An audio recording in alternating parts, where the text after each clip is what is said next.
Happy Father's Day. We're going to cover a very manly topic today, power. Power, that's at the heart of our discussion today. And to get into that, I have a question for you.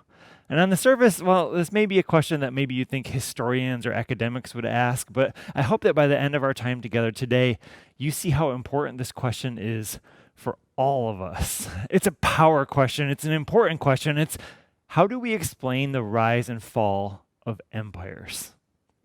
That's a power question. How do we explain the rise and fall of power? Now, I bet most of you have pondered that question without actually asking that specific question. And because from that question flow lots of other questions. For example, is the rise and fall of empires related to religion? Can a religion cause the rise or the downfall of an empire? As empires grow in power and influence, is it the easy, comfortable life of power that leads to destruction and downfall? Nations and empires rise and fall. Is there any order to history? And is that rising or falling based on anything, or is it just chaos and whims? And what is it about power? Is there something intrinsic to power that leads to its own eventual dissolution? You may have never asked those questions, those specific questions, probably not, especially with the words I asked in the last question, but I'm confident that you've engaged with some related struggles that impact our country, the United States, one of the most powerful and possibly the richest empire in history. Now, in case you weren't aware, the USA is more than a country. We are an empire. Now, what comes to mind for you when you think of empire? Maybe the Roman Empire, maybe Star Wars and the Empire Strikes Back. An empire is centralized. It's a powerful, dominant force in the world. An empire has insiders, and it has those it impacts who are outside it. So here's a question for you. How would you define empire, and what examples of empire come to your mind? Let's discuss.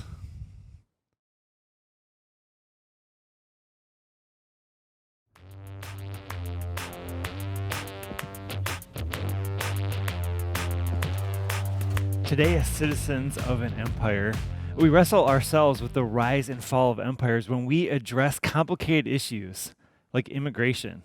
Who gets into our empire and who doesn't? Or trade. Where do our products go and which products come into our empire? Wages. Who earns how much? Who gets to accrue wealth and who doesn't? Innovation in terms of the best and newest and the cheapest to produce and so on. Injustice. Who gets opportunities and protections in our country? You see, at its most fundamental level, the rise and fall of empires, well, it's related to who gets to be a part of the empire and enjoy its fruits and who doesn't. And that's incredibly important and incredibly practical stuff related to power. You see, the rise and fall of empires is a practical question, and here's the deeper heart question. The question that practical question is based upon, is my heart set on God's kingdom or on an earthly empire? Keep that question in mind today. Where and what is your heart set upon? This is important stuff. Now, with that backdrop, we are continuing today in our brainy, deep theological series on ancient rivalries. We're looking today at another ancient rivalry. We've already looked at good versus evil. We've already examined grace versus works. And today we're going to look at earth versus heaven.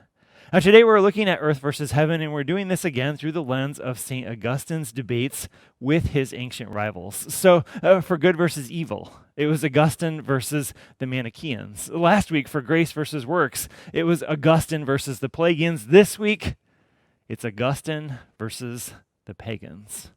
Now, as a review, Augustine lived in the 4th and 5th century. That's what we're talking about here. And he was born and lived in North Africa. So he was also, though, trained in Roman education. So therefore, Augustine was influenced by two empires and the culture of those empires. A European one that was based in Rome and an African one that was based in Carthage. In a sense, Augustine is kind of biracial and bicultural, and in the Hispanic community, the word for that is mestizo. We've been using a book about these ancient rivalries that's been written by a mestizo, and it's called the Mestizo Augustine, a theologian between two cultures. And that book is written by the Cuban-American Christian historian Justo Gonzalez, who's, as we said, is also a United Methodist pastor. And we've been studying Augustine throughout this series because in the words of Justo Gonzalez, Save Paul and other New Testament writers, no other Christian writer or thinker has left such a profound impact on the life and thought of the church as has St. Augustine. And again, as we address Augustine today, I want you to continually wrestle today with the question, is my heart set on God's kingdom or on an earthly empire? Those are very different ways of thinking. Now, as you ponder that question, we'll address this heady historical question, how do we explain the rise and fall of empires? That question is the backdrop for our rivalry today of Augustine versus the pagans, earth versus heaven. Now, at the time of Augustine, remember I said this is the 4th and 5th century, there was this term paganism. And paganism at that time was a religion, but not really a uniform, systematic religion. It was more a collection of beliefs and religions that were intermingled and sometimes clashed. The situation sounds a lot like what we might call today a customized religion, where someone picks and chooses certain things to believe that they aren't really a cohesive whole, but they're more a collection of beliefs that appeal to that person. So, for example, someone might like karma. They'll add that in. Oh, I really like the idea of grace. Let's add that in. Well, I like the idea of reincarnation. Let's add that in. I like loving my neighbor. Let's add that in. Voila, you have custom religion. It's Burger King. Have it your way. Now that's the way to do things. Our way. Have it your way. Have it your way. Now, people don't call it paganism. Lots of people still do that today by borrowing bits of major religions and putting them together. That's the paganism of Augustine's day. And the background for paganism is that at that time, the Greeks and the Romans, they had ancient gods, like the gods of Olympus and the gods of the Pantheon, but those gods had been largely discredited by the time of Augustine. So both Christianity and philosophy had chipped away at belief in those gods, and yet people still worship those gods because they represented the glory days of Rome. They were considered part of what made Rome great. By Augustine's time, any religion that wasn't Christian or Jewish was simply called pagan. And paganism referred to this hodgepodge of religious beliefs that intermingled with everyday life, and it really varied greatly from region to region throughout the Roman Empire. Now, as you might imagine, Christianity clashed with paganism.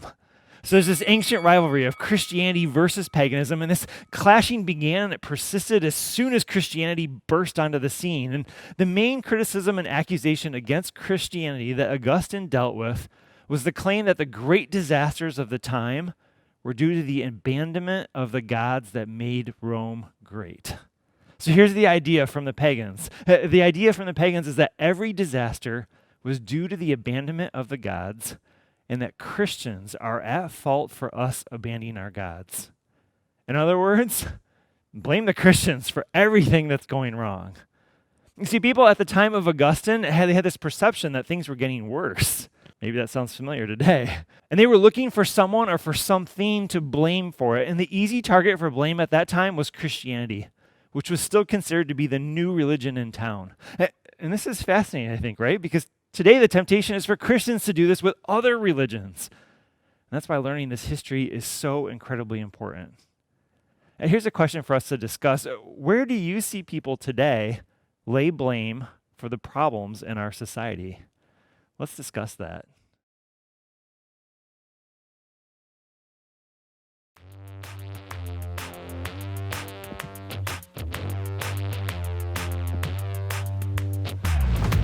It's always the other group's fault for things, isn't it? We're good at shifting blame. And there was this ancient rivalry between Christianity and paganism. And, well, this rivalry had existed for a long time. And it would not really have been a big deal, except that Rome fell in 410. And Rome falling was a big deal, a BFD. Rome was the big empire at the time. And Rome was all-powerful. Rome was well-organized. Rome was wealthy. Rome had been a powerful empire for centuries. And then it had begun to decline. Now, there are lots of reasons for the decline of Rome. One explanation for Rome's decline is that the conquering of new territories to increase wealth that eventually ended. Without infusions of wealth and materials from conquered lands, the wealth and power of the Roman Empire slowly began to fade as the empire became more static and more defensive. Another explanation is that, the people of Rome, they became lazy and they didn't want to go to war. They didn't want to battle. Well, at the same time, the power and wealth that they had, it became a target for everyone who didn't have power power and wealth. I could go on and on with explanations, but whatever the explanation, whatever the reason for Rome's fall were, there was a sense during the time of Rome's decline of great unease among the people. And there was a sense that things weren't what they used to be and that ancient glory was passing away. The good old days, well, they were better than the present.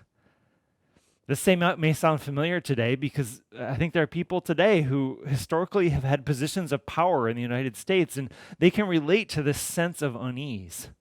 There's a way that things were, there's a way that things are, and then there's a way that things are headed, and the future right now can be very unsettling. You see, we often tie our well-being not to God's heavenly kingdom, but to the circumstances of our earthly ones. What happened with Rome is that eventually more and more incursions were made into Rome, into their territory by foreign invaders, and more rebellion occurred throughout the empire, and eventually in 410, the Visigoths came in and they conquered and they sacked Rome. Quite simply, Rome fell. So Romans asked, who was to blame for the downfall of Rome? Again, Rome falling was a huge deal, and people across a huge area wrestled with this question. The answer to who to blame according to paganism was Christians. The pagans concluded that what had made Rome great were its gods, and in abandoning them for Christianity, well, Rome eventually fell. That's our question. How do we explain the rise and fall of empires? And do you see that the underlying question here is, how does religion relate to the rise and fall of an empire? And so into this argument, into this ancient rivalry between Christianity and paganism, steps St. Augustine. You see, we as people, we want meaning. And people of Augustine's time, they wanted an explanation for how it was that Rome became great, why it weakened, and why had the Goths conquered it. They wanted to understand. And this ancient rivalry led to one of Augustine's most famous books called The City of God. In his book, Augustine contrasts two cities. Now, on the one hand, we have the city of God, and on the other, we have one earthly. Now, this one city of God called Jerusalem had the goal of eternal life. The other, called Babylon, had the goal of temporal life. Augustine relied heavily on biblical imagery for these two cities. His imagery draws on the book of Revelation, and in Revelation, John writes, "Then I saw a new heaven and a new earth.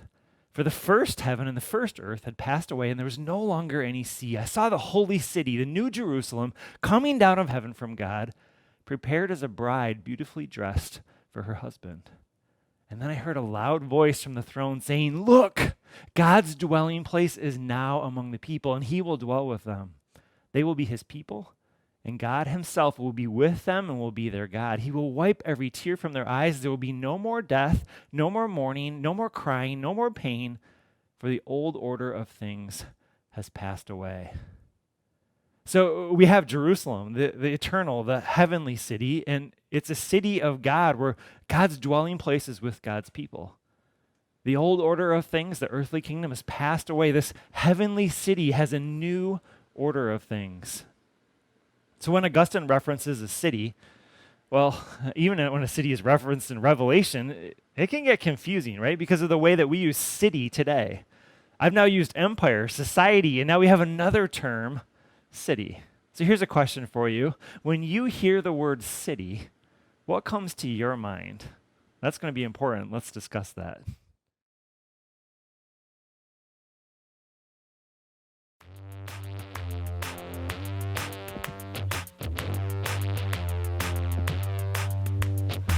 When we say city today, well, usually we're referring to a large town and, a gathering of people that are in one place.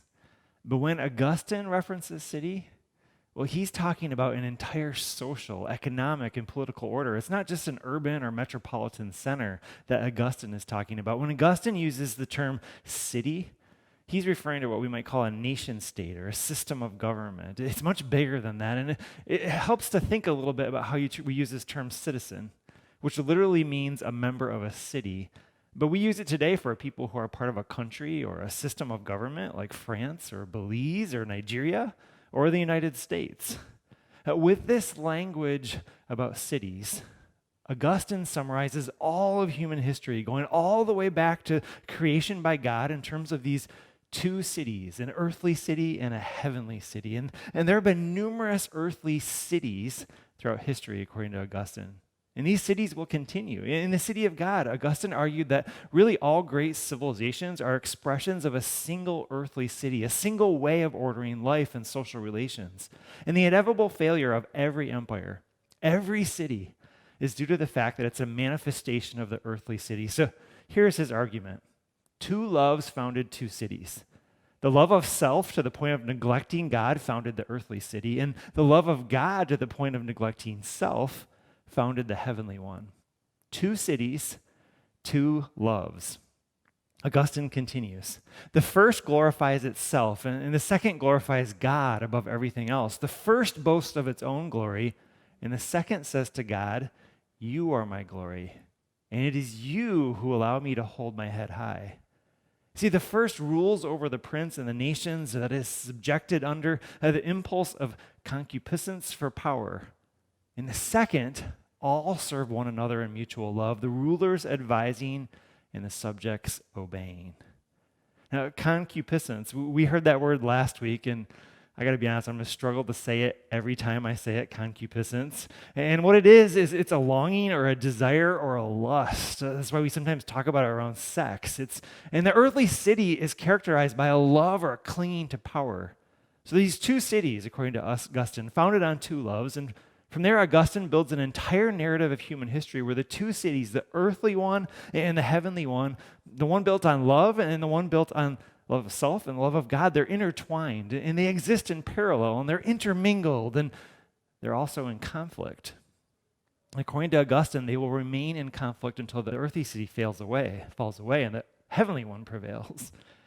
Now, Augustine was a pretty smart guy, and this is not a simple argument. It's not as simple as, well, earthly cities are bad and heavenly cities are good.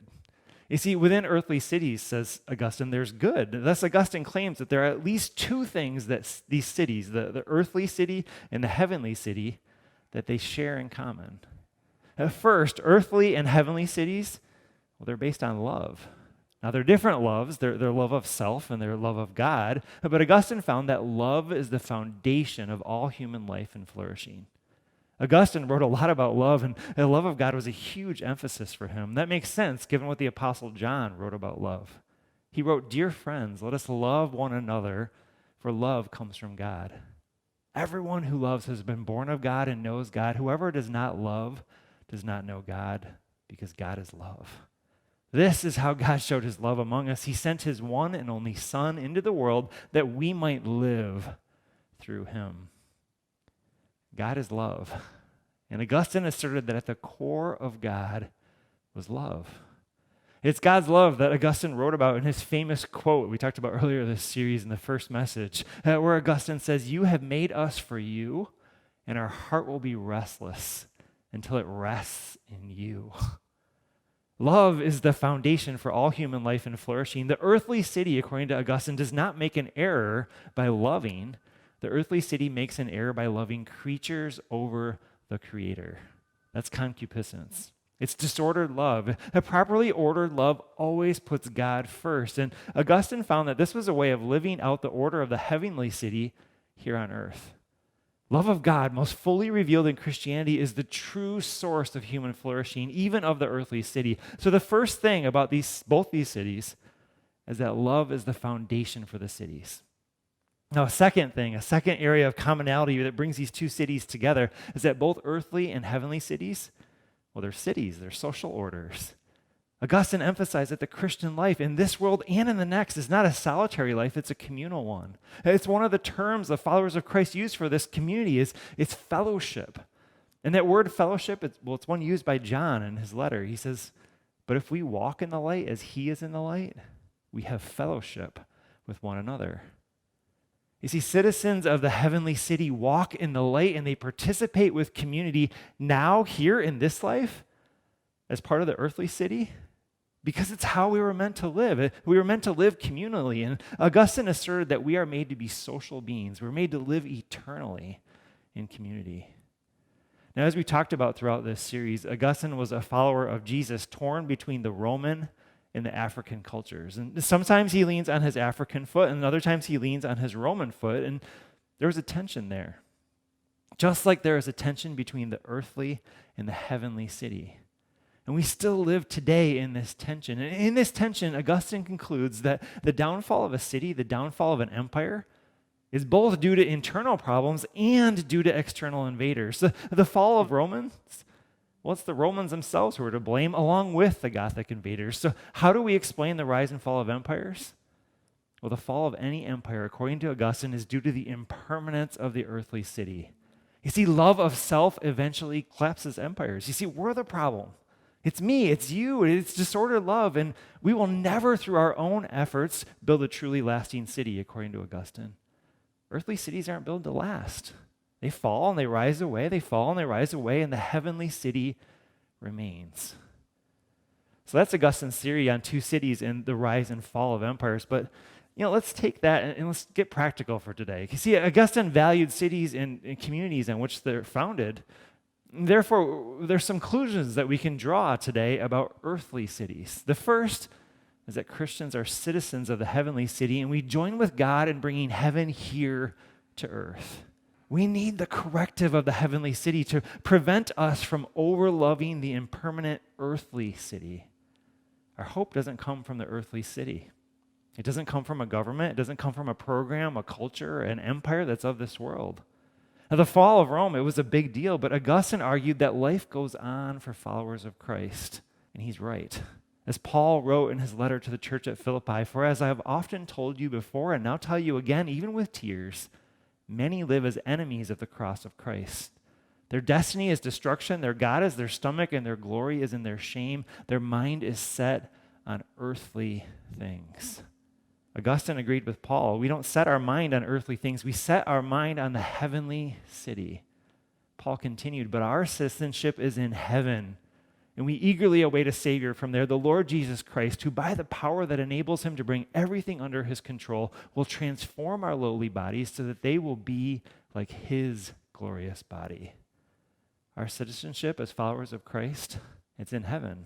Therefore, our eyes are fixed on loving God as followers of Christ. And second, Christians are to maintain an interest and engagement with the earthly city in which they are presently living. Followers of Christ are citizens of heaven and citizens of earthly cities. And we grieve over the suffering and tragedies that befall our earthly city. Augustine understood what it means to love our places and our people. And we do our best to love our neighbor. We seek justice. We seek peace. We intervene to counteract suffering and injustice. We live in and we are embedded in our earthly communities. For Potterville, an interest in engagement in the earthly city leads us to distribute food throughout our community, through our food pantry, and to partner with our Potterville schools to make a difference in the lives of kids in our community. For South Lansing, an interest in engagement in the earthly city leads to congregations organizing for racial reconciliation and working to fight racial injustice. It leads to partnering with Mount Hope STEAM School to make a difference in the lives of kids. You see, we value and we care about these things, but our ultimate hope doesn't come from the earthly city. It doesn't come from our initiatives in it. Followers of Christ always start with the love of God because it's the corrective that humbles us and keeps in check our concupiscence for power. See, if we're not careful, it's really easy to put our hope in the earthly city, in our tribe or people, in our vision of how things should be. And that's not where our hope comes from, according to Augustine and according to Paul. Paul wrote, "Since then you have been raised with Christ, set your heart on things above, where Christ is, seated at the right hand of God. Set your mind on things above, not on earthly things." What causes the rise and fall of empires? It's us. It's our own desire, our lust for power and control. It's a disordered love of self. And the answer is that Christianity is not the problem. We ourselves are the problem. We don't have our hearts set on things above. We have set them on earthly things. So what's your answer to our question today? Is your heart set on God's kingdom or on an earthly empire? I've moved today from the sanctuary in Potterville out to the entryway here, and it's a little like moving from a place of refuge and worship, a literal sanctuary, out into the world, the earth. See, each day you go into the world as a representative of heaven, a representative of Jesus Christ. I want to encourage you today as you worship, but also each day throughout your week, to set your heart on things above, and to use whatever power you have to work to bring the heavenly city to our earthly empire. Here's our final question. How can you engage the earthly city this week and help bring heaven to earth? Amen.